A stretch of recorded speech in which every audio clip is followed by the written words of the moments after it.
Welcome Welcome to the Lunch Notes. Lunch Note. So, in this afternoon's edition of the Love Note, we're going to be talking about a microcultural phenomenon that has been sweeping a lot of the businesses and their lingo. And the topic has been about quiet quitting at work.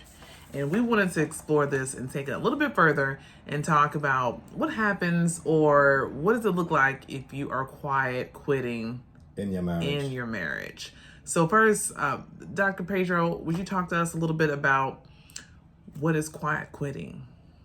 Well, let me just read a definition to us here. It said, in the context of a relationship, quiet quitting refers to those who don't want to have the breakup conversation and instead are going through the motion without any real motivation to make the relationship last. That is the definition that is given to the phenomenon that is taking our society now called quiet quitting. It refers to those who don't want to have the breakup conversation, or if you're in a marriage that don't want to have the marriage divorce conversation, right? And instead are going through the motions without any real motivation to make a marriage last.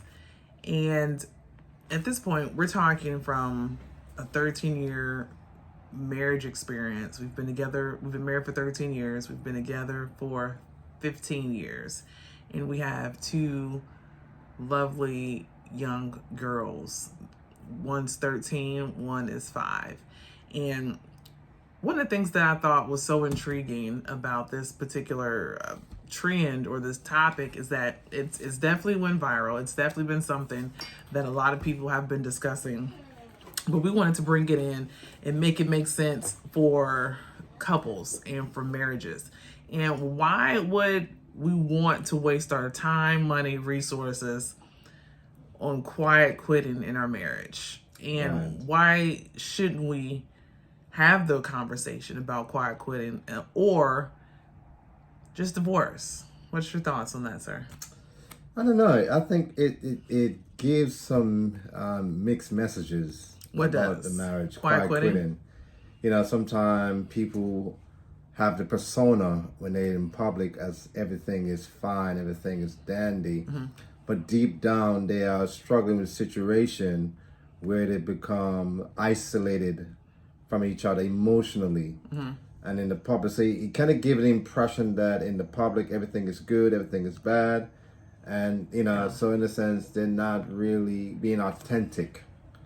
Well, I think a good example of that is how we see couples or celebrities. This has been like a reign of terror for celebrity couples. We've seen couples that are having like the best Instagram, the best Twitter, the best TikTok lives, and they're doing changes on videos, and they're doing all these different blogs with their spouses, and then days later they file for divorce. Right. And you're thinking, well, you look like this on this particular platform. What's happening in the background that we don't know? Right. You know, and so that adds to your point of putting up a facade and saying you look this way in public, but you're really struggling in your marriage. Right. Right.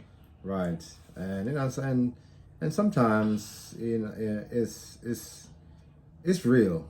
It's real, but you know, this phenomenon. What's real? The struggle is real. The struggle is real, and the phenomenon is kind of amplified in the sense where we can be conscious about those hidden messages. Yeah. But we more so display it in our emotion towards each other.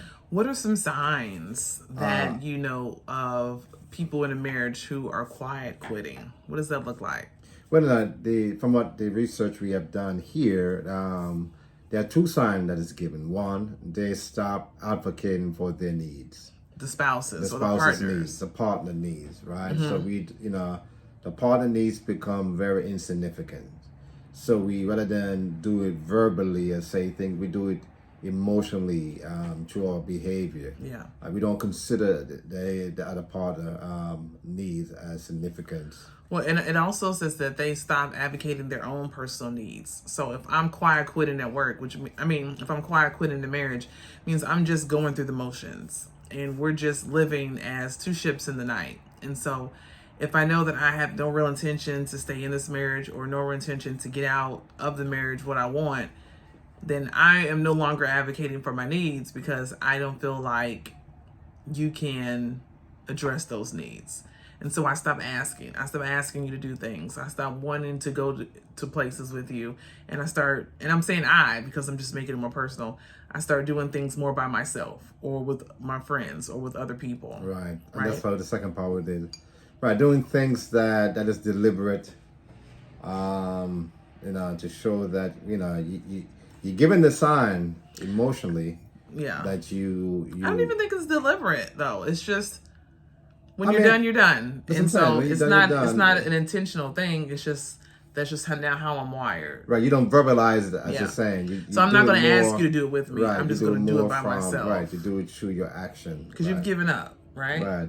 And the second sign they gave was that they are unwilling to own their own anger. Right. So basically, it may be a trigger by saying, well, you getting me angry. So, you're part of the reason why my anger is coming out. Yeah. So, we have to take ownership. So ownership is not the key factor here, right? So we blaming each other. Basically pointing the fingers at each other, right? And instead of having direct conversation, right? Right. More taking my anger out on you for something as small as maybe, why didn't you turn the light off? And then I'll blow all the way up. Right, I want to say that. I want to say that their anger is meant to dismiss the other person. Excuse me, their action is meant to dismiss the other person, but really they are feeling bad about their own needs not being met. So basically, when you're in that type of relationship where because their need is not being met, they feel like deliberately neglecting. You know what? Needs. I got a good example of that. Yeah. And I don't think it's necessarily a quiet quitting example, but to add to your example, their actions are meant to dismiss the person. Remember the time you went to the store and you got a Pepsi and you were so excited about that Pepsi and you put it in the freezer and you were all ready to go and drink it with your dinner. And I drink Pepsi, and we getting ready to sit down for dinner, and we were like, okay, what are we drinking? And you brought out that cold Pepsi, and you were like, Ksh. And I was like, where's my Pepsi? And you were like, right. I didn't bring you one. I was just like, oh, that's what we're doing? Yes, I remember that. You denied my wants. Right. I didn't know. It's interesting you brought that up because I was hot. Yeah, she was. I was really hot. Subconsciously, I wasn't thinking about that for some unknown reason. Yeah, so when I did it and she pointed that out to me, I said, oh, wow. Yeah. I said, I'm sorry. You never meant to. I mean, the audacity to get it all frozen up. And he had a little mug to put it in. And then everybody else is drinking juice and water. Now, we're not in a quiet quitting, at least relationship. I don't think so. Yeah, I don't think so. But was that an indicator of quiet quitting? There's some, but that happens. That's an example. Yeah. And too many more of those examples, I think, as far as action goes. Actions speak louder than words. Right. So too many more of those Pepsi incidents. I'm going to be like, okay. But I'm going to read upon it, just do some more research on it and to... what this phenomenon is about. It's amazing that every century they come up with some kind of phenomenon. Well, there's nothing new under the sun. There's nothing new under the sun. That's what the Bible says, right? Ecclesiastes said there's nothing new. Boom. But no matter how you phrase it in fancy term, the bottom line is that there's an empty gap. And I know filled. When we look at it from just the business standpoint, it's always been maybe about those who are quiet quitters or those who are slackers, those who do just the bare minimum of work. And that's really what that looks like. And that happens in relationships and marriages. You have marriages who are just doing the bare minimum just to maybe make sure that the funds are working right. We make enough money, we can afford this lifestyle, but we hate each other. But and so we're just existing to exist. What does it say? We're existing, but we're not living. But wow, that is true. A prime example. She just triggered something. Somebody told me this who has this disorder called anxiety disorder, social anxiety disorder. And this person said this to me. He said, I'm alive, but I'm not living. Man, that's very powerful. Yeah. I'm alive, but I'm not living. But the symptom is preventing her from living life. Living the best life. Living the best life. So, but what I wanted to say also is that, I would not be surprised that this quiet quitting relationship concept here, where you put that in the Christian context, you'd be surprised how many couples who are literally going through emotion. Right. And especially come to pastors, ministers. When the wife feels as if their needs are being neglected. And they're up to the point where that they checked out emotionally and they're acting in a way towards the husband. And sometimes we don't pick that up. Okay. All right. Example. We just started something totally different. But this is what the segment where this is churching, right? Real people, real experiences, real couples. And one of the things I was going to say as you brought that back, especially about older generations, sometimes the blessing of a marriage was the longevity of it. The longer you stayed together, people said, oh, you guys have been married, you got the best marriage ever. But how many people know, like, people have been married 80, 70 years and they are mean and miserable and they're just waiting for somebody to drop dead, okay? just waking up like, oh, you still here? And it's because they were conditioned to think that they had to stay in a marriage. And they, if we're honest, they quiet quit a long time ago. Maybe year 20, year 30, they quiet quit. But I just want to go back to, how long do we have for our lunch note? Just a short amount of time. We're just doing a 20 minute. Yeah, 20 to 30 20 minutes. minute-ish section. Yeah. But as you're talking about pastors, because we didn't really formally introduce ourselves for our lunch note. So let's do that, and then we can kind of dive into that.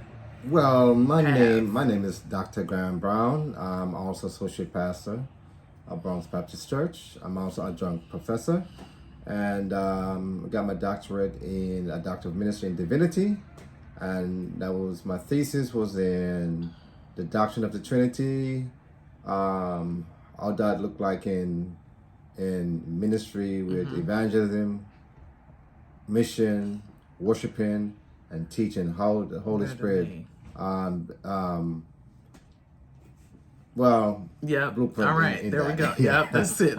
You trying to see? Yeah, I'm trying to do much. You're trying to do too much. Trying to do too much. Yeah, go ahead. So I'll introduce myself. I am Dr. Frankie Graham Brown as well, and I have a PhD in business management. And my dissertation as well, I'm not as good as him to actually know or remember what it was, even though it was in 2020. The core basis was about servant leadership and pastoral behaviors, and how their congregation members see their service, and if that makes a difference in their longevity at the church. And so both of our perspectives, we're a Christian couple. He's a pastor. I'm a pastor's wife, not a first lady. I'm not the first lady of the church, nor if I'm gonna put this. But we don't want to use no label. If I was gonna say if that was ever a position that I was in, let's not even. I feel like that's just a little too hierarchical. And I would much rather get in the trenches with everybody. Right, because we're more servant type person. Right. But the name is cute. I mean, if you're going to call me something, just don't call me Collect. And so... We call it Collect, expensive. Right. Ain't nobody, it's inflation. So it's too high. Inflation is real, so charge is real. That's it. But to go back to the quiet quitting for pastors, what a phenomenon that may be that we've just tapped into.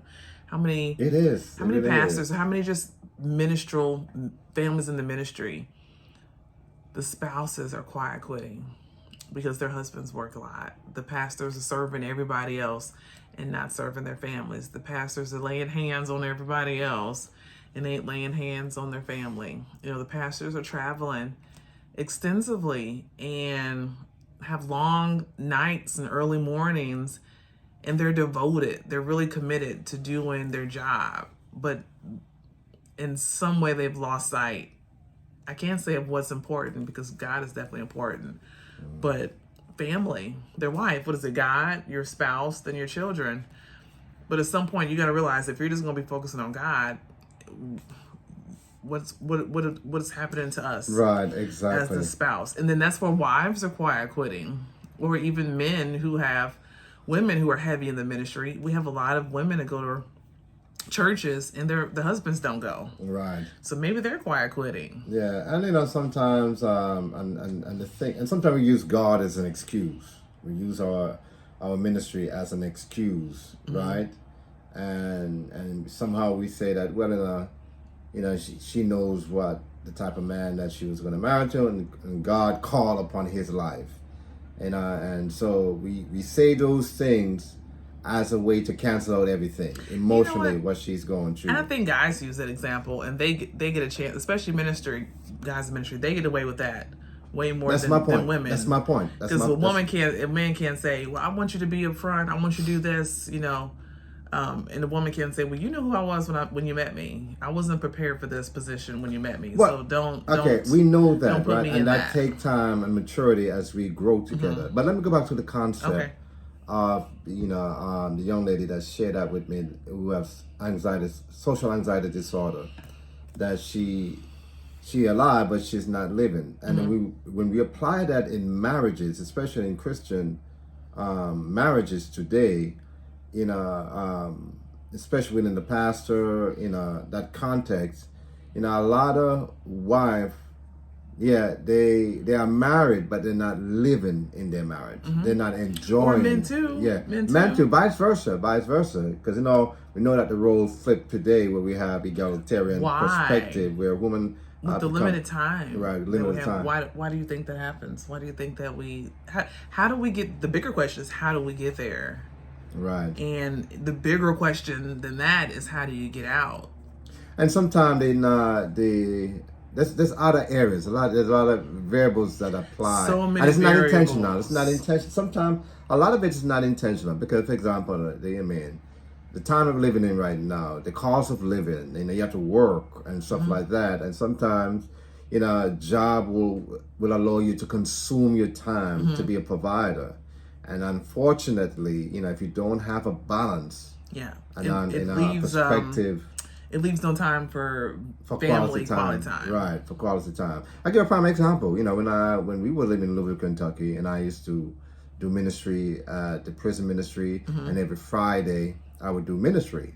So when I would come home, I would leave my wife and go to the nursing home. I mean, that was all good, because I was doing it unto the Lord. And then one day my wife said, listen, I'm feeling neglected. And I said, wow. I was so focused on, I got to do this, I got to do this. I mean, there's nothing wrong with it, but at the same time, God wanted me to do balance. And I think emotionally, she was not enjoying the marriage at that early stage. I think we were definitely quiet. Yeah, we're definitely quiet. We were quiet quitting. We were quiet quitting, exactly. We was quitting quiet. Quiet quitting because... we just married, but we're not living. Yeah. We're not enjoying. And like you said, it was the variables of work, new kid, life responsibilities, ministry, trying to figure out how to be a successful spouse, and all of those factors. And I think it just got overwhelming. And typically anything that becomes overwhelming, you either get better or you shut down. And I'm the person, if it becomes too overwhelming, I'm shut down. I said, Pedro, I'm at a 3. The 10 is my best day, but when I'm 5 and below, I'm struggling, right? And we've just established that this year, right? Really vocalizing our self-awareness meter, I guess, recognizing when I know he needs to take a break. If he's in the bathroom too long, it's time for him to take a break. Okay, if I'm in the room a little bit too long, be in the bathroom too long though. I'm gonna get an idea. Well, I mean, please clarify that. If you're in the bathroom too long, and I'm hearing pew pew pew, I'm hearing like stuff, and he's Instagramming or something, then it's at that point it's just I need to take a break and get away from everybody else with no shade. And the same thing with me. If I say I'm going to the bedroom, I just need a break, and and then each of us are able to take the kids or do responsibilities. But that's just the advent of knowing each other and being married for so long. But as we were talking about, we noted that we were quiet quitting. How did we get out of that? Do you remember? How did we recognize it even before it was actually called quiet quitting? What did we do? I think what was our well, you know, I think part of it we have to take ownership. Oh, I remember. Yeah, take ownership. It was when we had that conversation. It was we need to talk. Yeah, we need to talk, and we conversation. Sat and we really talked. That was it was. You know, put everything on the table. Mm-hmm. You know, and as I said, you have to take ownership. You can't blame each other. And that was part two. Right. You can't blame each other for the issues. And a lot of it's communication. If I don't tell you what my problem is, how are you going to solve it? Or how are you going to know how not to do it again? Right? Mm-hmm. And so that was our issues, which are multiple things, but we were able to come and talk about it. And honestly, no marriage is perfect. We probably had about 5 or 6 of those same conversations throughout the years. Oh, yeah. And we even talk about, divorce one time. Yeah. And the first one was in Kentucky. In Kentucky, exactly. That was the first conversation. Exactly. I'm not happy. How do we figure this out? We're 2 ships passing in the night. And that was saying, I was so focused on going this. At the same time, our emotional need is being neglected, and our youngest daughter, our first daughter. Yeah. So it's taking ownership. Big it's time. Really taking ownership. And then when we hear now, ministry wise, I mean, to some extent, it did enhance our marriage because now we didn't get the opportunity, passing each other like night or day. Because now we, come home. Yeah, once we moved here to New York, but there were all the challenges that we faced. It was a whole different ball game. Right. There's all the challenges that we face. But the key thing is that, whoever it is, the man on the mill, one of us has to be mature enough. The man or the woman? Man or the woman. Oh, okay. Right? Have to be mature enough to see the sign, right? And try not to overlook it and say, well, it's not really the problem, but it really is a problem because when a person emotionally checked out, that person emotionally checked out. How do you come back from that? I know if you're quiet quitting at work and you found yourself just emotionally checked out at work, the resolve is to quit in real life. Not even quietly. Put your 2 weeks in and be done. But what do you do? What is the resolve when you're in your marriage and you are just you guys are 2 walking zombies and you're just existing to live? Say we're living in New York City and prices are high and we can't afford to leave each other. We can't afford to divorce. What do we do? Not us, but I understand. Yeah. What's your resolve? I mean, my only resolve what do you do? is if you're at work, you quit. Right. But if you're in a marriage, divorce should not be the first option. Well, then if you put it in the context of in the working environment, where you can't quit your job because you need the job to pay. You're not happy there, but you need you need the money to pay your bills. Right, to buy food, so you tolerate it. But you think of other stuff where that's going to take you away from the job. Yeah. It become your focus. But in the marriage now, situation like, what do you do? What do you do? And now I don't want to over spiritualize this because this is real. This is real. And really say it's real is that, this was the second sign is that they are unwilling to own their own anger. Because now if you begin to point finger, and I'll be honest, there were moments where I want to point my finger and say, well, you need to get a job. And I didn't say it verbally, but she was said to me, I feel as if because I'm not working, Yeah. And I thought, look at it. I felt bad about it, to be quite, even to think about it. Well, but not even when I verbalized, I didn't even verbalize it, but I was thinking about it. But I know that she wasn't the problem. However, we know that we were going through some financial challenges because of the geographical change of our location being here. And I was going to say the backdrop to that is that we live in New York City and I haven't worked a full-time job since we've been here. Yeah. And he's been working as a as a pastor, for this whole time, which is quite honorable, but the pay is it's not a luxury. We ain't like the bishop in New York, right? With Gucci, and everything. And Louis. No, we ain't got none of that. We ain't got that going on like that. We ain't got that. But in that, one of the things... So that's a hard thing. I think when you have But maybe remember, I was saying resentments, or if you're angry Right. at your partner, sometimes that can create the cause for you not to advocate for your needs because they're already exhausted. And there were times when she said, "We need to leave." I say, initially when she said that, I said, "No, baby, Leave you gotta what? Make stay. sure that Leave you're- New York. We need to leave New York because it was difficult and It's difficult. It's expensive. it was expensive." And I said to her, one of the things that I said to her, not trying to be spiritual, but I said, "No, babe, God called us here. And if He called us here, we take care of it. But we still, the reality was right in our face. It was real. Yeah. We can't deny the experience that we going through because it was rough. And believe me, man, we've been through some stuff. We've been through some stuff. That's on a different lunch That's note. a different lunch note. But That's so what lunch. do we do then? What do a couple do? I can't speak on. Yeah, I would say let's leave it with just your last advice. What would you say for couples who are in a marriage that they recognize they have resulted to quiet quitting and they are just living I would say, to exist? Right. If you're not a Christian, you're not a Christian couple, but you are a couple, I say seek counseling. Seek some wise counseling, and get some help. If you see the symptom, don't deny it.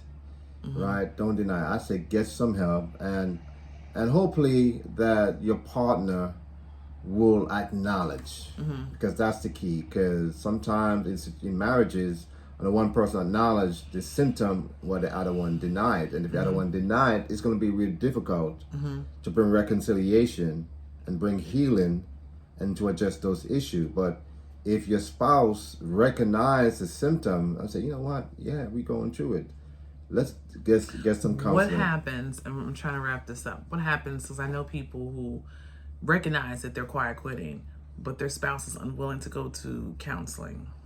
What then? What do you suggest? That's a difficult one. Then you're like stuck in between a rock and a hard place. Between a rock and a hard place. I mean, that's What really do you difficult. do?